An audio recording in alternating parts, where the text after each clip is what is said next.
সঠিক সময় আসুক, আমি তোর এই অহংকার মাটিতে মিশিয়ে দেব। একটু অপেক্ষা কর। তুই সবার সামনে খুব সতী সাবিত্রী সেজে ঘুরিস তো, তোকে আমি দেখে নেব। কি করবে তুমি পিসিমণি? আমি না যেমনটা দেখাই মন থেকেও আমি সেরমই। তোমাদের মতো গিরগিটির রং বদলাই না আমি। আমার এবার দেরি হয়ে যাচ্ছে, আমার বেরোতে হবে। তুই এসব ছাড় আর যা, সাবধানে যাস কিন্তু। আচ্ছা শোন, তোর দাদা ভাই টাটকা মাছ নিয়ে এসেছিল, বলছিল যে অহনাকে মাছের ঝোল বানিয়ে যেন খাওয়াই। সকালবেলা উঠে তাড়াতাড়ি আমি বানালাম, আর দেখো তোরা দুজনেই ঠিক করে খেলি না। এরম করতে হয় নাকি? আজ আমার চাকরির প্রথম দিন, আর তোমরা সবাই মিলে আমার জন্য এত কিছু করছো, তার জন্য থ্যাংক ইউ দিদি। এবার তুমি নিজেই বলো দিদি, আমি এই বাড়িটা ছেড়ে কি করে থাকতে পারতাম? আরে অন্য কোথাও থাকবি কেন? ব্যাস, অনেক হয়ে গেছে। অফিসের প্রথম দিন আর সময় মতো না পৌঁছলে অফিস থেকে বার করে দেবে। যাও। মা, আমরা তাড়াতাড়ি বেরোলাম, তুমি চিন্তা করো না। আর শোন, ওকে যখন অফিস অবধি পৌঁছাবি না, তখন ওকে অফিসের নিজের রুমে ঢুকিয়ে দিয়ে আসবি।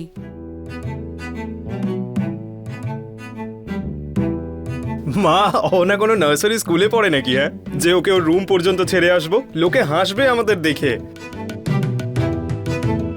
আরে মা, তুমি চিন্তা করো না, আমি ঠিক মতো পৌঁছে যাব। আর হ্যাঁ, আমি ওখানে পৌঁছে তোমাকে কল করে দেব। এটা ভালো হবে। মহারানীর নাটক দেখে আর বাঁচি না। হ্যাঁ পিসিমণি, আমার শাশুড়ি মা না আমায় নিয়ে অনেক নকশা করে, আর ওনার এই স্বভাবটাই আমার সব থেকে ভালো লাগে। এই কারণেই তো আমি এই বাড়িতে ফিরে এসেছি। ও তুমি জানো না বোধহয়। আচ্ছা পিসিমণি, কাকিমা, এবার আমি আসি। দিদি আসছি, মা আসছে। আরে এক সেকেন্ড, তোমাদেরও তো মূর্তি বানানোর কত কাজ রয়েছে। মনে নেই এত বড় অর্ডার এসেছিল তোমাদের? আর একটা কথা বলছি, যেমন অফিসে 10টা থেকে 5টা কাজের টাইম থাকে, সেরকম তোমরাও একটা নিয়ম করে নাও। 10টার আগে বাড়ির সমস্ত কাজ সেরে নাও, তারপর 10টা থেকে 5টার মধ্যে কেউ ডাকলে একদম শুনবে না। দিদি, যেমন ঘর সংসার সামলাতে হলে খেয়াল রাখতে হয়, সেরম রুজি রোজগার করার জন্য পরিশ্রম তো করতেই হবে।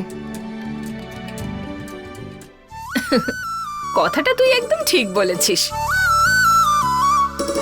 হ্যাঁ হ্যাঁ অহনা, তুই যেটা বলছিস সেটাই আমরা করব, কাল থেকেই করব। হ্যাঁ একদম ঠিক। আর এতে আমাদের প্রোডাকশনও বাড়বে। এ বাড়ির আর যতটুকু সম্মান আছে সেটাও নষ্ট করে দে। তোর মতো মেয়ে যে বাড়িতে ঢোকে, সে বাড়ি তো নষ্ট হবেই। কি গো পিসিমণি, ক্লান্ত লাগে না তোমার? রোজ রোজ বারবার টিয়া পাখির মতো একই কথা বলে যাচ্ছ। অহনা যখন এ বাড়ি থেকে চলে গেছিল, তখন আমরা সবাই দেখেছিলাম কি অবস্থা হয়েছিল এই বাড়ির। আর এখন অহনা ফিরে আসার পর তোমরা সবাই দেখতেই পাচ্ছ যে বাড়ির সবাই কত আনন্দে আছে। আর যদি তোমার মনে হয় এটা সর্বনাশা, তাহলে এই সর্বনাশ আমরা মেনে নিলাম। আমরা এরকমই খারাপ থাকতে চাই, বুঝেছো তুমি?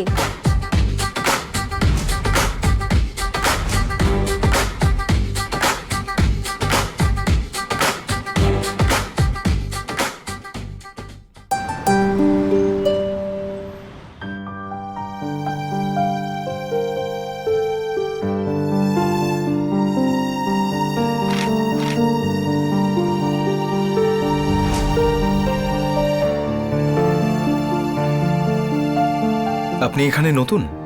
হ্যাঁ। আজকেই জয়েন করছেন? হ্যাঁ। আপনার নাম? অহনা সেন। আমি আশিস দাস। নমস্কার। নমস্কার। গাঙ্গুলি স্যারকে রিপোর্ট করবেন তো আপনি? হ্যাঁ হ্যাঁ। তবে আপনাকে দেখে এটা বোঝাই যাচ্ছে যে আপনি খুব কাজের। কেন? কাজ করতে এসেছি, কাজ করাই তো আমার ডিউটি। হ্যাঁ হ্যাঁ, সেটাই তো মনে হচ্ছে দেখে। আচ্ছা, কতটা কাজের আপনি? কতটা কাজের সে তো কাজ করেই প্রমাণ করতে পারবো। এমনিতে আমার এই কাজের ব্যাপারে বেশি কিছু আমি এখনো জানি না। সেসব তো রেসপন্সিবিলিটির উপর ডিপেন্ড করবে, সেটা আমি এখনো জানি না। মানলে রেসপন্সিবিলিটি, আর যদি না মানেন তাহলে নো রেসপন্সিবিলিটি। নমস্কার, আমার নাম রুম্পা ঘোষ। অনেক বছর ধরে এই অফিসে কাজ করছি।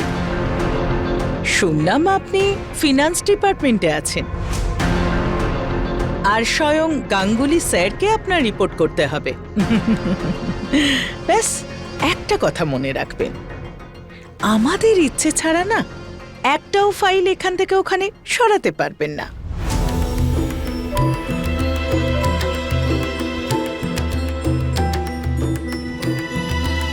আপনি কি বলতে চাইছেন? আরে অহনা দেবী, আসলে ব্যাপারটা হলো এখানে যেভাবে চলে আসছে সেটাই আপনাকে বোঝানো হচ্ছে। আরে আপনি তো আমাকে চেনেনই না। নমস্কার, আমি গোপাল, গোপাল কুণ্ডু। আর এই যে রুম্পা ম্যাডামকে দেখছেন, তো এই ডিপার্টমেন্টে উনি যত বছর রয়েছেন ঠিক তত বছরই আমিও রয়েছি। তাই খুব তাড়াতাড়ি কোনো ফাইল ক্লিয়ার করবেন না। আরে আমরা আছি তো, আমাদের উপর ছেড়ে দিন, আমরা আপনাকে বলে দেব কবে, কোথায়, কিভাবে এসব করতে হবে। আর এই ডিপার্টমেন্টে লোকেরা কোটি কোটি টাকার কাজ করায়, আর সেই ফাইলগুলো ক্লিয়ার করার জন্য যারা এখানে বসে বসে এত পরিশ্রম করে তারা কোনো বেনিফিট পাবে না, সেটা তো ঠিক নয় না। দেখুন, আপনি কি বলতে চাইছেন একটু পরিষ্কার করে বলুন। কেন এতক্ষণে বুঝতে পারেননি আপনি? আপনি রাজা হরিশ্চন্দ্রের নাতনি নাকি?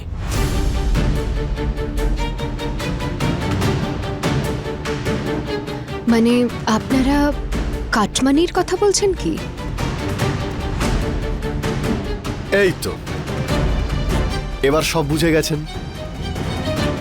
আর হ্যাঁ, একটা কথা মন দিয়ে শুনুন, যদি এই বিষয়ে আপনি রিপোর্ট করার জন্য গাঙ্গুলি বাবুর কাছে যান, তাহলে আমরা কি বলবো? তাহলে আমরা সবাই বলবো আমরা তো কিছু জানিই না, আমরা এরকম তো বলিনি, জানি না এই ম্যাডাম কি বলছেন। আর আমার এই শেষ কথাটা আপনি কিন্তু মন দিয়ে শুনবেন। যদি এতে আপনি আমাদের সঙ্গে সহযোগিতা না করেন, তাহলে আপনাকে চাকরিও হারাতে হতে পারে।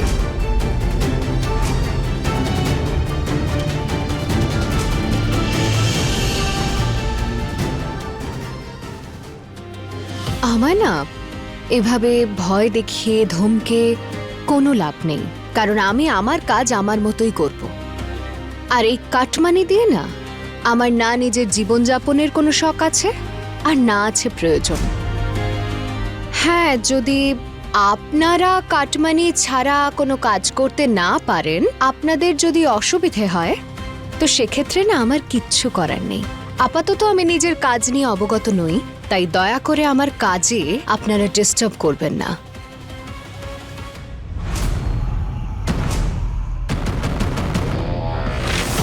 কিন্তু ফাইল তো আপনিই ক্লিয়ার করবেন। আপনি বিল পাস করলে আমরা তো কিছুই করতে পারবো না। হ্যাঁ, এখন যদি বিল পাস করাটাই আমার ডিউটি হয়, তাহলে আমি তো বিল ক্লিয়ার করবই, যদি সব পেপারস ঠিকঠাক থাকে তবেই।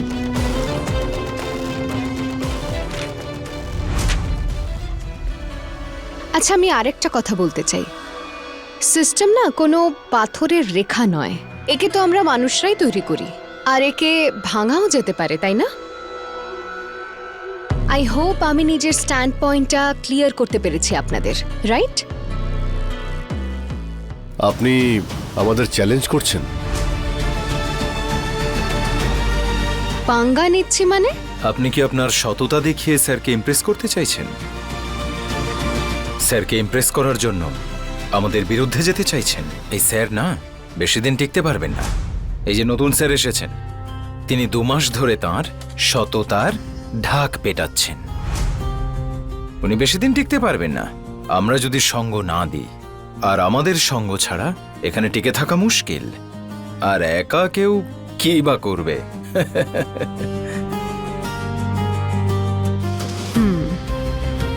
ঠিক আছে, তাহলে তো আমার জন্য এটা চ্যালেঞ্জিং হবে। এখনো আপনার চেয়ারটায় বসতে পারেননি আর আমাদের চ্যালেঞ্জ দিচ্ছেন? এখন আমি কি বা করতে পারি? আপনারা পরিস্থিতিটাই এমন করে তুলেছেন। তো আমায় তো চ্যালেঞ্জ নিতেই হবে না স্যার? স্যার বলে আমাদের ইনসাল্ট করছেন আপনি। আপনি তো এখানে আমাদের বস হয়ে এসেছেন। বস? এবার বসকে তো বসের মতো সম্মানটা দিচ্ছেন না আপনারা, উল্টে আপনারা তো আমার সঙ্গে একজন সাবঅর্ডিনেটের মতো ব্যবহার করছেন। এমনিতেও কাজের ব্যাপারে আমার কাছে এই বস বা সাবঅর্ডিনেট কিচ্ছু ম্যাটার করে না। আমি এটা মানি যে সবাইকে মিলেমিশে কাজ করতে হয়। যাকে এনিওয়ে, আমি এই চাকরিটা না নিজের যোগ্যতার পরিশ্রমে পেয়েছি। এক্সামে ভালো মার্কস পেয়ে পাশ করেছি, তার জন্য পেয়েছি। আই হোপ আপনারাও হয়তো এইভাবেই পেয়েছেন, তাই না? আমার কাছে এই চেয়ারটা খুব ইম্পর্ট্যান্ট, খুবই মূল্যবান আর মহান। এটা পরিচয় আমার, আর এই চেয়ারের অপমান আমি একদম বরদাস্ত করব না। আর এমনিতে তো আমি আপনাদের অফিসার, তাই না? আশা করব কিছু হোক বা না হোক আপনারা সবাই আমাকে রেসপেক্ট করবেন, তাতে আমিও আপনাদের রেসপেক্ট করব। Don't worry. তার মানে সোজা আঙুলে ঘি উঠবে না?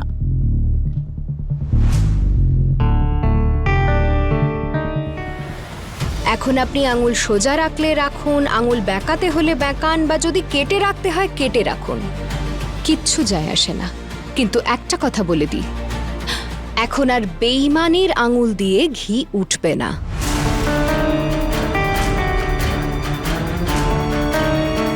সততার সঙ্গেই বেরোবে, আর যতটা প্রয়োজন ততটাই বেরোবে।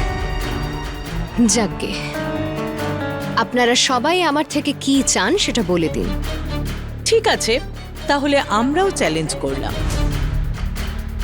আপনি বেশি দিন এই অফিসে কাজ করতে পারবেন না। কাজ তো আমি অবশ্যই করব, আর আমার কাজের যতদিনের মেয়াদ আমি ততদিনই করব। কারণ এই কাজটা আমি দান খয়রাতিতে পাইনি, নিজের যোগ্যতায় হাসিল করেছি আমি এটা।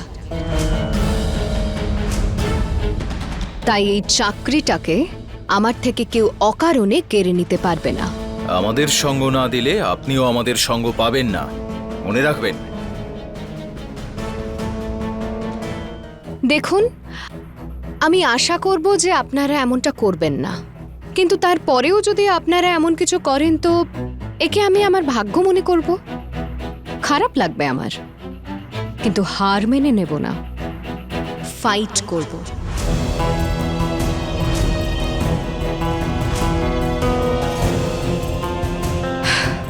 আর আরো একটা কথা বলতে চাই আমি আপনাদের। আমি না কাজের ক্ষেত্রে সবসময় ভালো পরিবেশ প্রেফার করি। আশা করব আপনারা এই পরিবেশকে নষ্ট হতে দেবেন না। বাই দ্য ওয়ে, এই কাজের জন্য আপনারা স্যালারি তো পান নিশ্চয়ই, নাকি কাটমানির জন্য এই জব জয়েন করেছিলেন? অনেক বড় বড় কথা বলেন আপনি। প্রথম দিনই আপনার রূপ দেখিয়ে দিলেন। আসলে কি বলুন তো, আমার মা বলে লোহা গরম থাকা কালীনই তার উপর হাতুড়িটা মেরে দিতে হয়, না হলে যদি লোহা ঠান্ডা হয়ে যায় আর তারপরে হাতুড়ি মারা হয় তো পরিশ্রম বেশি করতে হয়। আর জানেন তো, আমারও এমনটাই মনে হয়, লোহা গরম থাকার সময় হাতুড়িটা মেরে দাও। এবার যদি আপনাদের কথা শেষ হয়ে গিয়ে থাকে তো আমি একবার গাঙ্গুলি স্যারের সঙ্গে দেখা করে আসি। Excuse me. ম্যাম নমস্কার, আপনাকে আপনার টেবিলটা দেখিয়ে দিই? না না না না sir, I mean Ganguly sir, ওনার চেম্বারটা কোথায়? এসেছেন উনি? হ্যাঁ স্যার এসে গেছেন, আর নিজের চেম্বারেই আছেন। আর উনি বলেছেন আপনি চলে এলে আপনাকে ওনার চেম্বারে নিয়ে যেতে। চলুন আপনাকে নিয়ে যাই। ঠিক আছে, থ্যাংক ইউ, চলুন।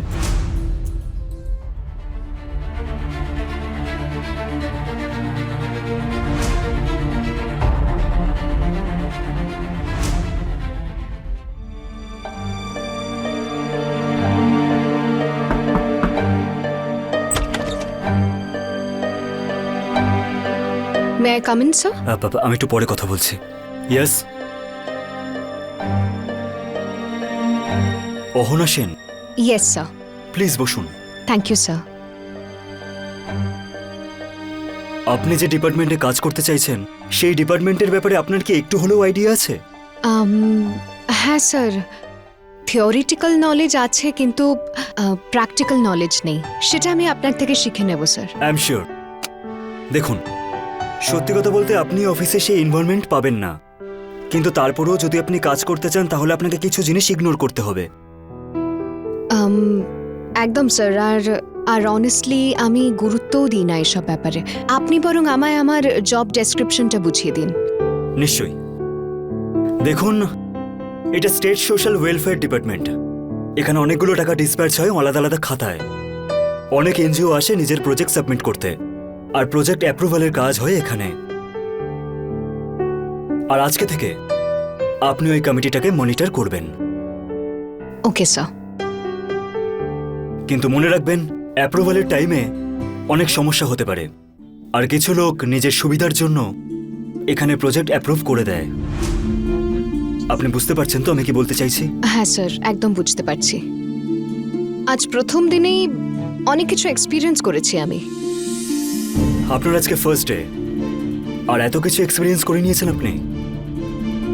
হ্যাঁ sir, first day, but still. দেখুন, আপনাকে কনসিয়াস থাকতে হবে আর সতর্ক থাকতে হবে, কারণ এখানে যেভাবে নন কর্পোরেশন চলছে আমিও জানি না যে এখানে আমি কতদিন টিকতে পারবো।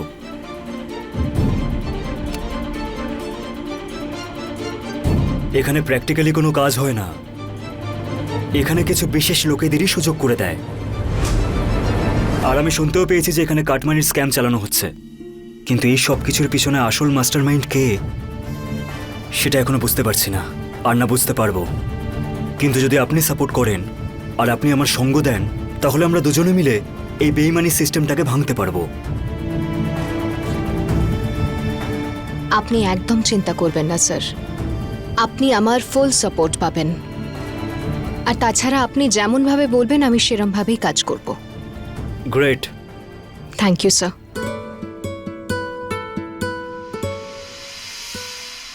আর হ্যাঁ,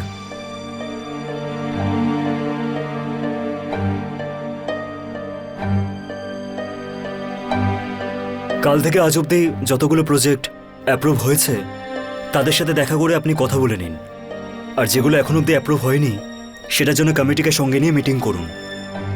ওদের সাথে কথা বলে ডিসকাস করুন যে অ্যাপ্রুভাল করানো যাবে কিনা। Okay sir. আর আপনাকে কিছু সারপ্রাইজ ভিজিটও করতে হবে, কারণ কিছু লোক নিজের প্রজেক্টটাকে বড় করে দেখে, আর গ্রাউন্ড লেভেলে এরকম কিচ্ছু হয় না। কারণ এখানে কিছু লোক নিজের সুবিধার জন্য নিজের প্রজেক্টটাকে একটু বাড়িয়ে লেখে। আমি অনেক সারপ্রাইজ ভিজিট করে দেখে নিয়েছি, গ্রাউন্ড রিয়েলিটি একদমই আলাদা। পেপারের সাথে কিছুই ম্যাচ করে না। তারপর ফান্ড ফেরত পাওয়ারও কোনো রাস্তা থাকে না। সেই ফান্ডটাকে ভুলভাবে ব্যবহার করা হচ্ছে। সেই জন্যই আপনাকে আমি আগে বলে দিচ্ছি যে আপনি আগে ভিজিট করে নেবেন আর নিজের চোখে নিজেই গ্রাউন্ড রিয়েলিটি চেক করে নেবেন। ডোন্ট ওয়ারি স্যার, আপনি যেভাবে বুঝিয়েছেন আমি সেভাবেই কাজ করব। প্রথম কাজ এটা হবে যে প্রজেক্ট অ্যাপ্রুভাল কমিটিকে হেড করা, আর দ্বিতীয় কাজ হবে যে প্রজেক্টগুলো সারপ্রাইজ ভিজিট করে চেক করা। আর কিছু স্যার? ব্যাস, আস্তে আস্তে সব আপনি বুঝতে পারবেন। এবার যখনই আপনি আমাকে ফাইনাল নোটশিট পাঠাবেন তখনই গিয়ে আমি ফাইনাল বাজেট অ্যালোকেট করব। এবার কি প্রজেক্টে আপনি কত টাকা দিতে চান আপনি লিখে দেবেন, আমি সেগুলো অ্যাপ্রুভ করে দেব। ওকে। এতদিন ধরে সব থেকে বেশি গরমিল এখানেই হতো। যে প্রজেক্টটা 5 লাখ টাকা হয়ে যেত, কিন্তু এরা 15 লাখ টাকায় সেগুলো অ্যাপ্রুভ করে। আর এই সব কিছু করা হতো কাটমানি আর কমিশনের নামে। মাত্র 2 মাস হয়েছে আমি এখানে এসেছি, আমিও আস্তে আস্তে সব জানতে পারছি। থ্যাংক গড যে আপনি এসে গেছেন।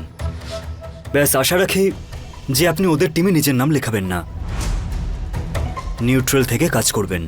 এই লোকগুলো না নতুন এমপ্লয়ীদের ভুলভাল বোঝানোর অনেক চেষ্টা করবে, আমাকেও করেছিল, কিন্তু তাতে ওদের কোনো লাভ হয়নি। সেজন্য সবাই আমাকে ঘৃণা করে। স্যার দেখুন, আমি আপনাকে নিজের কোনো অ্যাসেসমেন্ট দেব না, না কিছু বলে নিজেকে প্রুভ করার চেষ্টা করব। আপনি নিজে আমার কাজ দেখুন, আশা করব আপনি এতে আমার সততার প্রমাণ পেয়ে যাবেন। আর হ্যাঁ, এখন থেকে কিছুদিনের মধ্যে আপনি আমার ক্যাপাবিলিটি আর অনেস্টির প্রমাণ পেয়ে যাবেন। আমি যতটা কাজ করতে পারবো ততটা করব, আর যেটা পারবো না সেটা আমি শিখে নেব। কিন্তু বেইমানির পথ সেটা কখনোই বেছে নেব না। কোর্টের থেকে ডিভোর্সের ডেট পেয়ে গেছি। মেজদি ডিভোর্সের ব্যাপারে কিছু বলতে চায় তোমায়। আমি জাজের সামনে আমার চাহিদা নিয়েও কথা বলবো। আমার মেয়েকে মানুষ করার খরচ তোমাকে দিতে হবে, আর সঠিক মূল্য পেলে তবেই আমি ডিভোর্স দেবো, না হলে নয়।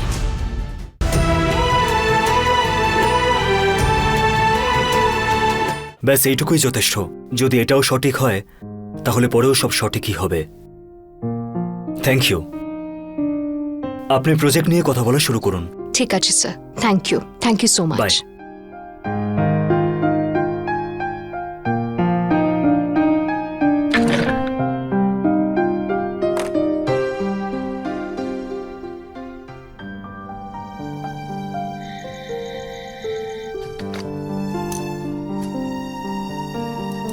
অহনা, অফিসে তোমার প্রথম দিন কেমন ছিল? প্রথম দিন কেমন আর হবে? মানে এক্সপিরিয়েন্স কেমন ছিল তোমার? তোমার তোমার স্টাফরা কেমন ছিল? ওদের সঙ্গে ভাব জমলো? কোর্টের থেকে ডিভোর্সের ডেট পেয়ে গেছি। মেজদি ডিভোর্সের ব্যাপারে কিছু বলতে চায় তোমায়। আমি জাজের সামনে আমার চাহিদা নিয়েও কথা বলবো। আমার মেয়েকে মানুষ করার খরচ তোমাকে দিতে হবে, আর সঠিক মূল্য পেলে তবেই আমি ডিভোর্স দেবো, না হলে নয়।